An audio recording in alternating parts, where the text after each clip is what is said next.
Okay. Cool, cool. Are you a Steelers fan? But yeah, yeah. As a matter I don't follow football, but when the Steelers are playing, yeah, I follow football. Yeah. I feel like if you're in that city, you gotta pay attention a little bit just with and the draft was there. I forgot the draft was there. But yeah, that was nuts. My office is like a mile from the stadium, so, a couple of times walked down just to see what was going on, and Yeah. it was insane. It was pretty cool. Yeah. On TV, I was like, "Holy cow, there's so many people there," But right? yeah, yeah. Which is wild. So I'm in Nashville, and they hosted the draft Okay. here, I guess, like, right before COVID, and everyone still talks about it. They're like, "It was the most people we've ever seen on Broadway," and they're like, "We don't know if we wanna have it again because it was kinda crazy, but it was cool." You know what? I've been down to Nashville. The fact that you would look at the draft crowd and think that was big. You have big crowds anyways. It is huge down there. I loved my wife and I went for a walk with a friend of ours, just walking down the street and you've got all this music playing and you're just going from one venue to the other and they had their front garage doors open so you could hear everything. It was awesome. I Yeah. loved it. Yeah, that's it. People always ask us, they're like, "Hey, so you live there, surely you don't, like, go to Broadway all the time?" And I'm like, "We don't go all the time, but we definitely go because it's just great." Like, there's music No, it on is. every level, that it's always live music no matter where you walk into, like, it's just a fun time to go hang out and enjoy an afternoon or a weekend, and so, yeah, I'm glad you've experienced it because it's I mean, it's a cool place. Excited, dude, to talk with you. I obviously, we came in contact, I don't even remember how, but it's probably been a couple of months now as, you've been introducing me to some fantastic authors, and then you sent over one of your books, and man, I would love to know. I mean, you do a lot of different things. You have a professional job, and you're in Yep. the technology space. Yep. I'm a technology recruiter, so kind of on Oh, a okay. side of things. Yeah, So what do so you got going? I'm just curious. No, no, yeah, no. yeah. I'm one of those guys that's probably calling you every week like, "Hey man, I got another job for you if you want it." But no, but you author, you've written tons of stories and books and would just love to know, just kind of your story. How did you get into to actually I mean, you probably always enjoyed writing, but like where did the passion come from to start publishing and start getting these stories out there for people to enjoy? Well, you were right. I've always enjoyed writing. It's one of those things. Even when I was very young, I thought I would like to be a writer someday. Life kind of gets in the way, you know. I spent some time in the Navy, then went into technology. But as a just as a blogger, right? I would talk about what's going on in the world and comment on news, and then I would sometimes just have little ideas, little bits of story that I would write. So that was kind of my outlet for a long time. And then I'd say around 20, maybe about 2016, 2017, started reading Larry Correia. He's a writer. He does Monster Hunter We've International. had Larry on the podcast. Oh, really? Yeah, Awesome. yeah. I He was is a actually gonna say, I know he's in the Pittsburgh area too. well, no, I think he's Salt Lake, out in Salt Lake City area. That's right, but he's a But big Steelers fan because I think he was is he? from yeah, he's from Pennsylvania. I didn't know that. No, he is a fantastic guy, but started reading his blog and he was talking about his writing process. And one of the things that he talked about was uh, an acronym called BICHOK, button, chair, hand on keyboard. So he's like, yeah, you just have to, if you're going to write, you have to treat it like a job. You have to sit down and spend your time writing. So I was like, okay, I've never given that a shot. I'll go ahead and try and do that. Uh, and over course of a couple of years, I did. I sat down, I finished first novel that I immediately took and put in a trunk. I may come back to it someday. Then went on to work on some other stuff. And then about 20, I'd say about 2019, 2020, I had a friend online who was editing an anthology, and he was like, "Hey, yeah, I'm looking for stories for this anthology." And I said, "Well, I've got one I could send you." Ended up being, getting published in that anthology. That was my first official, real publishing thing. and I was like, "Hey, yeah, this is, that first hit was really, really good. I really liked it, so I decided to keep looking for it, and then found a group of folks through Larry Correia and his writing podcast, the Writer Dojo. I found a bunch of other kind of newbie writers and got together with them, formed a writing group called the Alpha Mercs, where we critiqued each other's work and passed it around and worked to improve each other and improve ourselves. And that was about the same time that Raconteur Press started doing anthologies. And so a lot of us were, hey, this is an awesome opportunity. We have somebody we want to write stories. Here's a publisher who's telling us, we want stories. We want science fiction stories about space marines. We want fantasy stories about a goblin market, telling us exactly what to write. And we were like, fantastic. We'll go ahead and do that. Yeah. Started publishing short stories, getting noticed by publishers. Ended up turning a couple of those short stories into novels, or at least the ideas behind them into novels. And so now I've got a collection, a bunch of short stories, a collection of flash fiction I did in conjunction with a friend of mine, Cedar Sanderson, and two novels out. As a matter of fact, yeah, Sense of Murder is out now. Yeah. It just published and released on Amazon a few days early.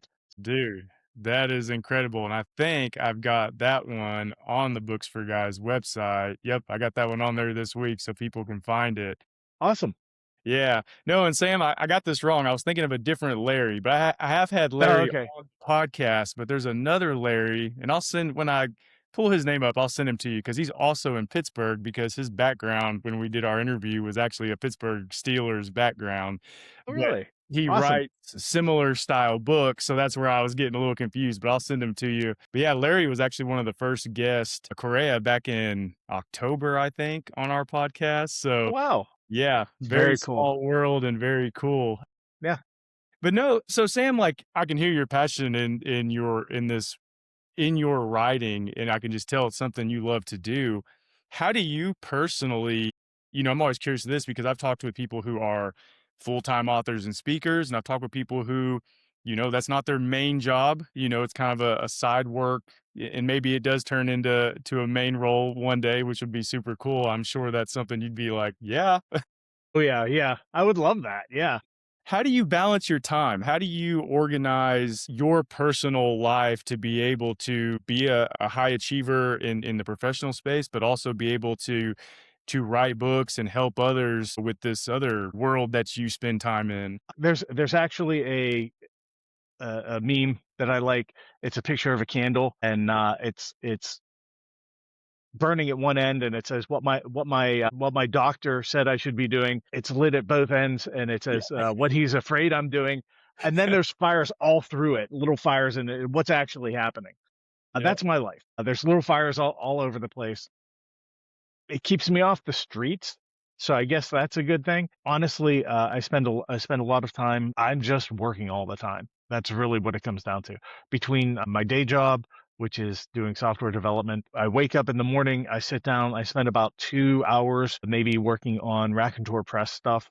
I work as a publicist for them, and then I'll roll into either working remote or going into the office for the day. Spend the day working, heads down, come home, and then sit down and either continue with Raconteur Press stuff or work on whatever it is that I have to do.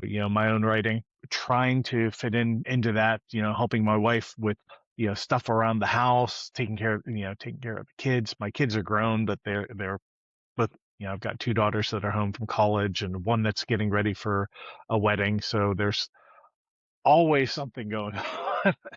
um, and it's a big part of it is, I think for me, one of the things that helps is, a couple of years ago started walking.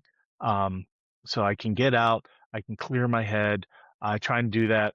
My goal to do that is at least 3 to 4 times a week. Even if I can't do that, I do go into the office 2 to 3 times a week. So that means I'm in the car. I can turn on the radio and just listen to music and let my thoughts wander, or I can turn off the radio and just be alone with my thoughts. So that decompression time is really important. I think Yeah. that's what allows me to keep working at this pace. Yeah. Yeah. No, I love that. There's a couple things I want to unpack there. One is I'm a big proponent of walking. We have a dog, so that helps. He's got to be. Yes. I work from home as well. He's a pit bull that's 2 years old, tons of energy. So if he doesn't get his mile and a half loop walk in the morning, then Hmm. probably bugging me and I'm having a really being quiet while doing calls and podcast and such. So that helps. Big proponent of that because you're right. I'm similar to you. I'm up at 5, putting in a couple hours of work, doing my normal job at night, doing the same thing, but having those just little breaks throughout the day that you sometimes have to force yourself to take to Yeah. just go breathe, just put the phone down, see the trees, the sky, and just kind of get refreshed, but it's not a bad thing when you're doing something you really like to do, it feels good too. It's just something Yes. you wanna do. So, like, I'm sure you're the same way. I'm excited to get up and start working. It's like the first thing I jump into, and that night, I'll turn a game on in the background, but I love sitting there, like, figuring out, how to improve this or that, like, so it's not I think a lot of people they talk about burnout, but you don't really get that when you're doing something you really like to do. So I think it's really cool that you're doing your passion and having fun with it. And that is your hobby, It's like that's Oh what yeah. to do. I like to work on this. Yep. And it's the other thing that's really nice is that software development is a very logical problem solving part of your brain. Story is is a different creative side of your brain. The stuff that I do with Raconteur Press, a lot of that is there's a little bit of creativity involved. But a lot of that is very detailed work, just checking things off and moving down through the list. So depending on where I am and what I'm doing, just moving from one task, like okay, I'm gonna take a break from looking at code and I'm going to look at, what my checklists are for this book. And then I'm done with that. I'm going to go spend some time working on the short story or whatever. Being able to switch back and forth like that with different tasks that engage your brain differently, I think is what works for me that lets me keep going because I'm taking I'm taking a break by doing some different type of work, Yeah. just like you said. Yep, exactly. I got your website pulled up here, Sam, and I like my first thought when I was looking at some of your covers, I was like, these look like awesome Xbox video game covers. And I'm like, oh yeah, they're books, but I'm like, I bet these could be turned into a game really easily and one I would enjoy. But Sam, how do you come up with, and I know it's like a creative thing and it's, hey, take time and these stories and characters come to my head and I've learned the term, pantser and plotter, and the difference between those. But, kind of a two-part question. How do you come up with your stories? Where do you get the inspiration from for characters, for the environment? And do you plot it out, or do you just kind of fly by the seat of your pants and let it come to you organically? I'm gonna reverse that and answer the second one first. I am a pantser, but I'm trying to become a hybrid. Some people call that a plantser, right? I want to be able to plot out the story and have fun with it as it goes. Yeah. It maybe take it in a direction that I didn't originally plan, but I do want to at least get to the point where I have a plan for where I'm going to go. As for ideas, they can honestly come from anywhere. A lot of times it's just, you know, uh, a matter of letting different things pinball in your brain. There's often just one inciting thought or one thing that you see. That's another thing that I like about walks or reading outside of, I like to read a lot of nonfiction these days. Because there's a lot of ideas in there. There's a lot of weird things that happen in the world, but it's almost always just taking something that looks a little bit or looks strange or is strange and saying, what if? So Sigils is a book that I set in Pittsburgh. That's actually behind me is a building that no longer exists in Pittsburgh. It's been turned into a set of condos. But you can see there's a little table back there in the middle of this old abandoned a shell of a building. And I actually did some writing for Sigils back there. I sat down with my laptop and did some writing. It's a story about graffiti artists in Pittsburgh and a young man who writes, his tag in the wrong place at the wrong time and attracts attention of something. something else. But that all came from being on a walk and seeing some graffiti that was it was under a bridge, and it was a huge, huge circle that someone had spray painted under. I mean, easily like 20 feet tall. I have no idea how they managed to do it, but it's this huge circle, and written above it in French, of all things. I don't know why French. It said, my French stinks, but it is uh, something like, "This is not a door." And I looked at that, I knew enough French to know what it was saying, and I'm like, "Dude, this is totally a door. That is exactly what somebody who." So now I'm like, "Okay, we've got doors under bridges. Where do they go? What's going on?" And that kind of all bubbled together with some other stuff. I had this idea of this. If you've got doors, you've got people trying to open them and people trying to keep them closed, Yeah. obviously. And from that, kind of blossoms this idea that, oh yeah, obviously circles, fairy circles, it's doors to fairy, and there are things that try to come through, and there are people in Pittsburgh, obviously graffiti artists, because that's where it's showing up, that are trying to keep these doors shut. And so it's basically just taking that one spark of an idea and letting it pinball Yeah. off of your consciousness until you say, "Yeah, okay, this is cool. I can run with this." Yeah. And characters, a lot of times, sometimes the characters come full blown, like, I'm going to write a story about this guy. Other times it's, okay, this is the story I want to tell. What kind of guy would be, for example, what kind of guy would be an individual who would take keeping the doorways in Pittsburgh shut very seriously? I'm like, yeah, Marine, ex-Marine. He went into the service. He joined as a Marine because he wanted to get training with weapons and explosives and whatnot, because sometimes you need those, and he didn't want to do anything halfway. He wanted to know exactly what he was doing. So now I've got these characters in my head, and once you get to that point, they just kind of again, pinball off of each other, bounce off of each other. You throw the situation out there. How would this guy react? Oh, I know exactly how he would react, and that's bad. And now that's going to cause complications, but that's okay because that's fun to write.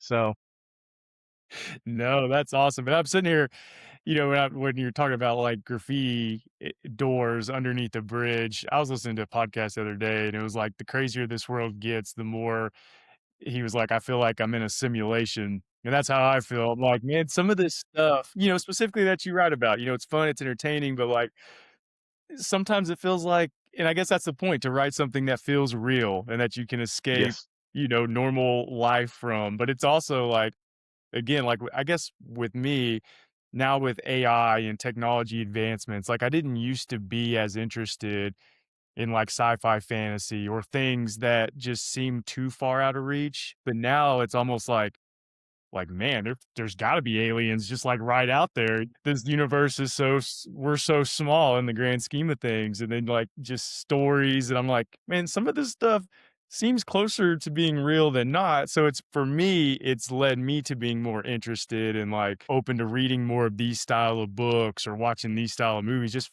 because I'm like, "Huh, that doesn't seem like too far-fetched," from Yeah. what I'm experiencing now. Most of us have a tiny little square in our pocket that can connect us with anybody in the world. We can look up things. My wife and I do it all the time. I refer to it as my external brain pack, right? I can pull out my phone and Google things that I never would have even thought to look up, because I'm like, I wonder exactly how do birds migrate? Why do they form those V's or what? And I'm like, oh, you know what? I don't have to wonder that. I can just look it up and find and go on this deep dive with, reading about biology and all this other stuff. Then again, like I said, you read these weird things, and it doesn't even have to be all that weird, just surprising to you. And all of a sudden you've got ideas in your head like, wow, I wonder, what Yeah. about this? Yeah, I find myself doing that more and more every day, is which is fantastic, I guess. And I was actually gonna ask you about your background because, like, a whole separate conversation we could have, but I'm always been intrigued and fascinated by, like, abandoned buildings and abandoned, like, Just like what was this building? What did it look like in its prime? How many people were there? What Oh was yeah. going on? What did the energy look like? And then you just see these buildings that have graffiti all over them, and, you're like, "Man, what goes on in there now? Like, when I'm asleep, what's going on in there? You know, is it bad? Is it good?" Oh yeah. But, like, what did it look like 60 years ago? Like, I love learning about or kinda like you, I'll go down a rabbit hole, just start Googling abandoned office buildings or hotels or warehouses. So it's super cool that you get a little inspiration from, like, that particular spot 'cause I could spend hours in there just, like, wondering, what this place was like. And I know Pittsburgh, I learned a lot about the graffiti part of Pittsburgh just from, again, the draft as they were talking Mhm. about, on the bridges, trying to clean it up a little bit, it seemed. Yeah, there's a really it's interesting too. When I started writing sigils, I did a like I said, did a deep dive, reading a lot of books about graffiti culture. And it's one of those things like when you're an author, 95% of what you read and research doesn't actually make it in the books, but it's there lurking under the surface. Yeah. And just finding out, right, that there was this culture in New York and Chicago and LA, these different graffiti cultures. And then a lot of the books that I read would talk about like, oh yeah, and there were less, not as big groups or cultures out there in places like Pittsburgh. And it was always Pittsburgh getting a mention as like, oh yeah, if you're looking for if you're looking for a little bit of different sort of graffiti, go to Pittsburgh. Pittsburgh. And I'm like, how in the world did we ever begin? And it got tied into in Pittsburgh, it got tied into the punk rock scene, which is an entirely different way to go. There's just all sorts of interesting stuff that when you start reading about history and start reading about the world and what's going on around you, forget the politics. The politics and all the oh my goodness, we're all going to die. Step back, go back to like the 70s and read about Pittsburgh graffiti culture and Pittsburgh punk culture, and you'll just be fascinated with this stuff that's you've never even realized, and it's lurking right under the surface, and you're like, "Man, I wish I could have been part of that." Yeah, yeah, you're probably about to send me down another rabbit hole today now. Look at that Pittsburgh graffiti, which my neighbor's from Pittsburgh. He's gonna love. I'm gonna talk to him about this, get his thoughts. But Sam, of all your books and all the work you've done, I always ask people kind of like, do they have a one that's been their favorite to write? But have you been surprised from people who have read your books and stories, like which one has been the most popular or had the most questions around it? Or is it kind of been expected of like, I liked writing this one the most, and it seems like it's gotten the best reception from people who have read it. But like how's that experience been of people reading your work and like your thoughts on, I didn't realize that was gonna be as popular as it was, or Yeah, there's one that I wrote called Benediction and Lead. It was a Weird West story, but the idea behind that was that Elijah in the Bible passed on his mantle to Elisha, and the idea behind that is that mantle has continued to be passed down to people doing God's work, and it ends up with a preacher in kind of this Weird West that doesn't exist, right? This territory that never existed where things supernatural and spiritual things are going on. And that actually ended up being a very dark story for me.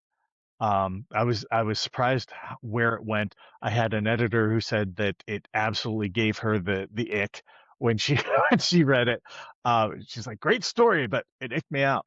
And I'm like, "Okay, well, this is to me, it was a good story, and I enjoyed writing it, and I enjoyed the characters. But I'm like, yeah, this is a very niche story, yeah, and a lot of people liked it. yeah. And I'm like, okay, I guess maybe, I like to write things that are. I think overall, I would rather write amusing and funny stuff. I'd rather be a Terry Pratchett. I'd rather do be a Douglas Adams sort of writer where things are less serious and more amusing. I do tend to, I think, gravitate between those 2 points. Kind of talking about going back to talking about, refreshing your mind between different types of work, different types of writing. I'm going to be very serious now, and I'm going to talk about, Australian surf zombies, right? Back and forth between the two kind of helps clear the palate, the mental palate. I was very surprised at how many people like that story. There's a couple in couple of very very short 1500 word stories in my collection One October Night.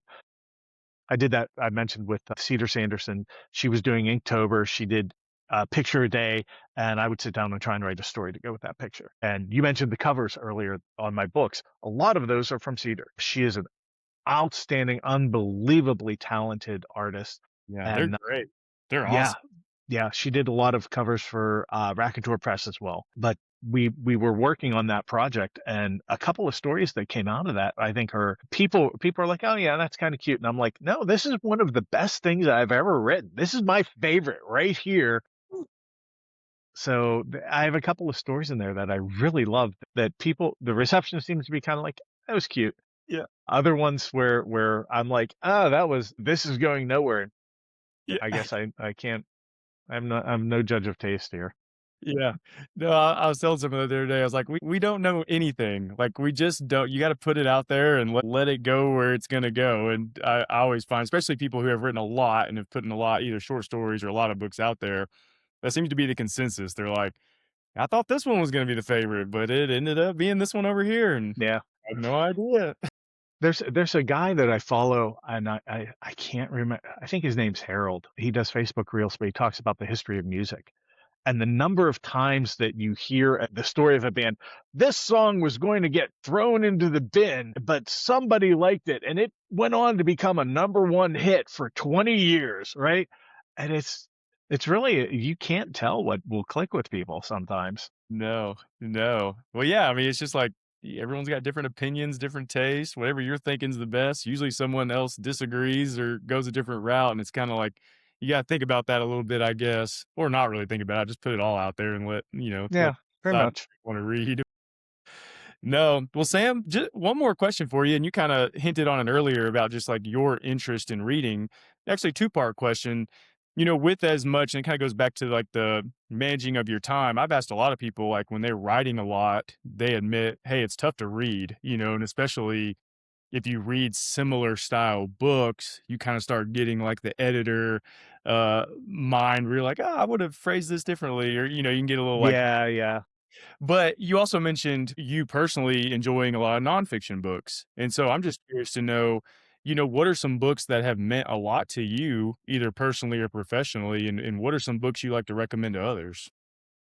There's actually a series of books. I can't remember who the press is, but they're like Haunted Pittsburgh, Haunted Pennsylvania. There's some really good books in that series. Fantastic reading if you are interested in just the weird, the unexplained. And Pittsburgh, strangely enough, has a lot of that Interesting. stuff. It's an old city. It's been around for a while. I actually have a book that I would eventually like to write for Sigil. It's kind of a prequel to my Pittsburgh graffiti story about sigils. And I'm looking real quick because I just ordered it. Yeah, I It's a love that new stuff. So any of that with old cities, I'd love those kind of series. yeah, it was a new book, and I wish I could give.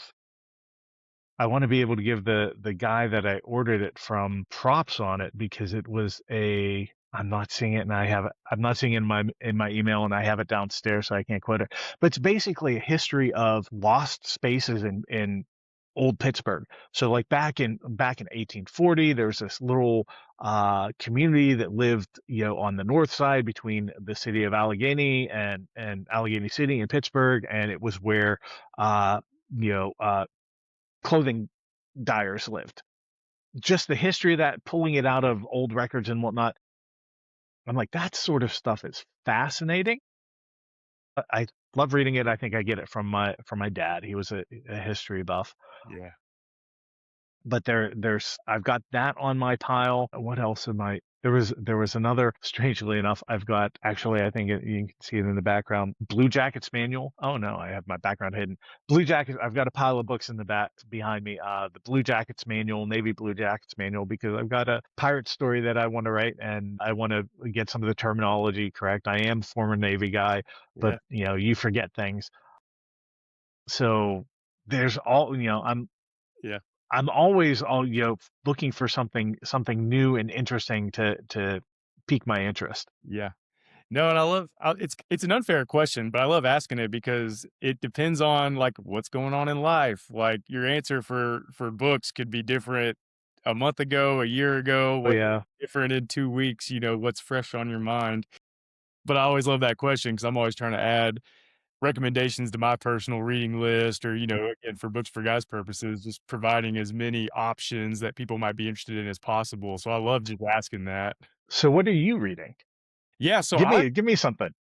I've got I'm actually reading a leadership book right now called "A CEO Only Does Three Things," and I had Trey, who wrote the book, on the podcast earlier this week. He's in Georgia. Just it does a lot of investing, just a lot of business savviness, and just as someone who's trying to learn, business, how do you grow? What are some ideas? Like, what are some pitfalls? That's one I've been reading just as I like walk on the treadmill sometimes. I read a lot of nonfiction for the most part, but there's another book that's called, I think I've got it underneath here, Keep Moving, Keep Shooting. Had that author on. It's a fiction book. It's kinda like a Jack Carr, Hmm. style book, military action fiction, and it was pretty exciting. He was a military guy as well, and I think he was also a consultant for, like, the Jack Ryan series on Amazon. Wow. Yeah, so, like, super cool guy, like, writes really well, and I'm actually gonna start his second book, which I've got that. I read that one in, like, 4 days, but big, action packed. That's kind of the fiction book I've been reading lately just to kind of balance. I try to balance. I try to go back and forth as much as possible between fiction and nonfiction, um, 'cause I love learning about people, so I love biographies, I love stories about that, but sometimes, like, from work and everything, it can be a little bit overload, and I'm like, "I need to I need to read, like, one of your books that just takes me to a different world and gets my mind kinda tuned out." So I try to do my best of balancing, and I try to be everyone I have on the podcast, I really try to do my best to read their book or, a book that they've written just to better understand them and their interest and stuff too. But I really just need a full-time job where I can just read all day and maybe I can catch up on everything. That Uh, would be lovely, man. That yeah, really would. I'm not an audiobook guy, so it's super hard for me. I love podcast, but I've never been able Yeah. to do audiobooks just because my mind starts wandering to other things, whereas podcasts, I just feel more the conversation is a little bit easier, but yeah, I'm a physical book guy. Yeah. I'm the same way. Podcasts, I don't mind. If I miss something, I can rewind. I'm like, "Oh, I'm just picking up." Yeah. The couple of times I've done audiobooks, my problem there is that when I do get caught up in them, I end up pulling into the driveway and sitting there for another 30 minutes to get to the end of the next chapter or something. Yeah. Yeah, with podcasts, you can kind of miss something and still gather what the conversation is. But with a book, it's like if I miss a key part there, it's Yeah. gonna really I gotta go back and when really I could just read, put my bookmarker there, and come back to it and kinda catch up. But no, I love just hearing what people are reading. I love sharing what I'm reading. That's, what this is all about, just discussion of, encouraging more reading among men specifically, but everybody. Reading is so important, and I hope that's the message we continue to share. But Sam, man, this has been awesome. I really appreciate I'm so glad we got connected, and I'm so glad I look forward to many more conversations as we're gonna have to make this like a quarterly thing as you put more books out there. Because I mean, you're not stopping anytime soon. I'm sure you're gonna have so many more works that you publish, which is gonna be really cool to see, especially now that we've met. So, man, keep doing what you're doing. I'm excited to see all Thanks, the sir. work you put out there and excited to follow it, man. And happy to share it on our website and promote it as we can. And so, but I appreciate it, Sam. This has been awesome. Thanks, sir. It's been great meeting you.